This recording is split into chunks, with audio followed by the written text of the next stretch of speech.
Hi friends, அஸ்ஸலாமு அலைக்கும். எல்லோரும் எப்படி இருக்கீங்க? இப்போ ஜப்பானீஸ் கேக் பண்ணுறதுக்கு 3 முட்டையோட வெள்ளை கருவு தனியாக, மஞ்சள் கருவு தனியாக எடுத்துக்கணும்.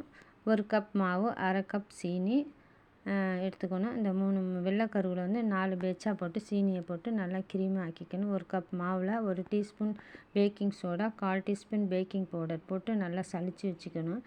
இப்போ நல்லா க்ரீமாக வந்ததும் அந்த 3 முட்டையோட மஞ்சள் கருவில் கொஞ்சோண்டு உப்பு போட்டு கலக்கி வச்சுக்கணும். அந்த கலக்கின வெள்ளை கருவில் அந்த மஞ்சள் கருவை ஊற்றி நல்லா சாஃப்டாக கிண்டணும். சாஃப்டாக கிண்டி அப்புறம் ட்ரை இன்க்ரீடியன்ட்ஸ் மாவெல்லாம் போட்டு கலக்கணும். மெதுவாக கலக்கி கால் கப் எண்ணெய் ஊற்றணும். 2 ட்ராப்ஸ் வந்து எலுமிச்சை சாறு ஊற்றி, அரை கப்பு பாலையும் ஊற்றி நல்லா சாஃப்டாக கிண்டி ஒரு தட்டில் ஊற்றி ஓவன் 180 டிகிரியில் ஹீட் பண்ணி வச்சுருக்கேன். அதில் ஊற்றி 20 நிமிஷம் வச்சிங்கன்னா சுவையான சாஃப்டான ஜப்பானீஸ் கேக் ரெடி ஆகிடும். சாப்பிட்டு பார்த்துட்டு லைக் பண்ணுங்கள், ஷேர் பண்ணுங்கள், கமெண்ட் பண்ணுங்கள். Bye friends.